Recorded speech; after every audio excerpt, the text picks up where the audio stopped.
नमस्कार, मैं हूं कुमार अनिल। देश में 28 प्रदेश हैं और 8 केंद्र शासित राज्य हैं। तो 28 और 8 36 हो गए।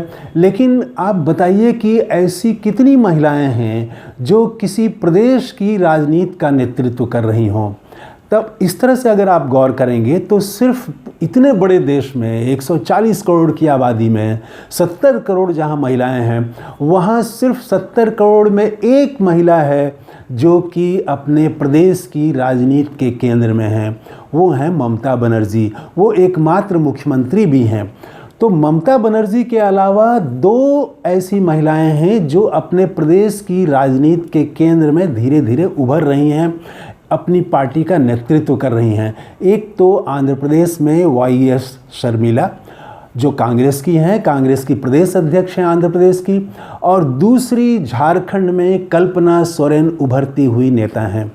कल्पना सोरेन के पति हेमंत सोरेन जेल में हैं और इसके बाद उन्होंने मोर्चा संभाला। 21 अप्रैल को वो रांची में एक बड़ी रैली करने जा रही हैं, उलगुलान रैली करने जा रही हैं।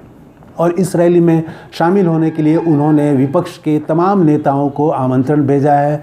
राहुल गांधी को भेजा है, मल्लिकार्जुन खड़गे को, तेजस्वी यादव को, ममता बनर्जी को भेजा है और वामपंथी नेताओं को भेजा है। वामपंथी नेताओं ने, दीपंकर भट्टाचार्य ने तो जवाब भी दे दिया है कि वो शामिल हो रहे हैं। तो जैसे दिल्ली में इंडिया गठबंधन के सारे नेता जमा हुए और इंडिया गठबंधन की रैली हुई, अरविंद केजरीवाल की रिहाई को केंद्र में रखते हुए, अब झारखंड में हेमंत सोरेन की रिहाई को केंद्र में रखते हुए 21 अप्रैल को एक बड़ी रैली होने जा रही है। और इस रैली की तैयारी में जिस तरह से कल्पना सोरेन लगी हैं, जिलों में जा रही हैं, कार्यकर्ताओं के साथ मीटिंग कर रही हैं, बैठक कर रही हैं, तो हम और आप गवाह हैं इस बात के कि देश में एक तीसरी महिला जो राज्य स्तर की नेता बनेंगी या बन रही हैं, उनका बनने की प्रक्रिया के हम गवाह हैं। ऐसे उत्तर प्रदेश में मायावती भी हैं, लेकिन मैं उनको इस श्रेणी में नहीं रखता हूं क्योंकि उनके सामने कोई छापे का भय नहीं है, केंद्रीय संस्थाओं के छापे का भय नहीं है, तो उनके पीछे कोई संस्था नहीं लगी है, जेल जाने का खतरा नहीं है। इसलिए वो जो राजनीति कर रही हैं वो एक अलग तरह की राजनीति कर रही हैं, उनको मैं इस श्रेणी में नहीं गिनता हूं। तो इस श्रेणी में जो सत्ता से सीधे टकराव लेते हुई, सत्ता को चुनौती देती हुई, भारतीय जनता पार्टी को चुनौती देते हुए जो राजनीति में उभर रही हैं, वो देश में सिर्फ तीसरी महिला हैं। 3 महिलाएं हैं और तीसरी महिला कल्पना सोरेन के रूप में उभर के सामने आ रही हैं। संविधान जब हमारा बन रहा था तब संविधान बनाने वालों ने पूरे संविधान को अगर आप गौर से देखें, कई लोगों ने इस पर किताबें भी लिखी हैं। जैसे एक किताब है वर्किंग ए डेमोक्रेटिक कॉन्स्टिट्यूशन, ये एक किताब है, इसके लेखक हैं ग्रैनविले ऑस्टिन। तो ये रिसर्च बुक है और इस किताब में भी इन्होंने भी ये लिखा है कि जो हमारा संविधान बन रहा था, बनाया गया, तो उसके 3 मूल उसकी आत्मा बनाते हैं। 3 ऐसी बातें हैं। पहला तो देश की एकता और अखंडता, सुरक्षा, देश की सुरक्षा और देश की एकता। दूसरा कि लोकतंत्र को मजबूत करने के लिए विभिन्न संस्थाओं का निर्माण। और तीसरा जो समाज है, समाज को कैसे आगे बढ़ाया जाए, समाज को सोच और विचार के स्तर पर कैसे उन्नत किया जाए, इसके लिए सुधारात्मक कार्य। ये तीनों एक दूसरे से जुड़े हुए हैं। देश की सुरक्षा तो सेना के हाथ में रहती है, लेकिन जो देश की एकता है वो एकता तभी बनेगी जब समाज का हर तबका विकसित हो, आगे बढ़े, सबको बराबरी का मौका मिले।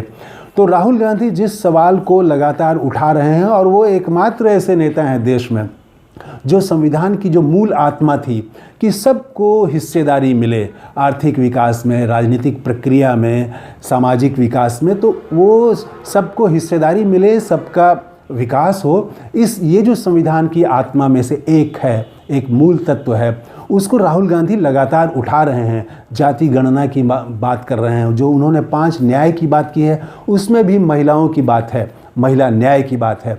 तो संविधान की भी दृष्टि से देखें तो ये बहुत चिंताजनक बात है कि देश में 28 प्रदेश हैं, लेकिन 3 ऐसे ही प्रदेश हैं सिर्फ जहां की महिलाएं राजनीति के केंद्र में हैं या अपनी पार्टी का नेतृत्व कर रही हैं। भारतीय जनता पार्टी ने तो बिहार में एक भी महिला को प्रत्याशी नहीं बनाया लोकसभा चुनाव में, जबकि वो सबसे ज़्यादा नारी शक्ति, स्त्री शक्ति की बात करती थी। अभी चुनाव में तो महिला आरक्षण की बात प्रधानमंत्री नहीं कर रहे हैं और वो ज़्यादातर अब धार्मिक मुद्दे पर बात कर रहे हैं। तो मुस्लिम लीग का उन्होंने सवाल उठा दिया है, राम मंदिर का सवाल उठा दिया है। लेकिन जो कल्पना सोरेन है ये झारखंड की अस्मिता की बात कर रही हैं, झारखंड के विकास की बात कर रही हैं, आदिवासियों की बात कर रही हैं। देश में 8 से 9% आदिवासी हैं, तो 140 करोड़ में मतलब 14 करोड़ के आसपास आदिवासी हैं और उसमें एकमात्र महिला ये हैं जो कि इस तरह से अपने प्रदेश में अपनी पार्टी का नेतृत्व करती हुई उभर रही हैं। तो ये एक चिंताजनक बात है कि कैसे महिलाओं की राजनीतिक हिस्सेदारी बढ़े। राजनीतिक दलों को भी इसमें आगे आना पड़ेगा। ये एक अच्छी बात ये है कि झारखंड मुक्ति मोर्चा का पूरा परिवार जो है वो मुख्यमंत्री सहित तमाम कार्यकर्ता कल्पना सोरेन की मदद कर रहे हैं। इंडिया गठबंधन के नेता भी 21 अप्रैल को जाएंगे, इससे भी कल्पना सोरेन को मदद मिलेगी। तो हम सब एक गवाह के तौर पर हैं कि कल्पना सोरेन एक देश में एक तीसरी महिला नेता ऐसी उभर रही हैं जो अपने प्रदेश की राजनीति को निर्धारित करेंगी। तो ये है नया वीडियो। थैंक यू, धन्यवाद, जय हिंद।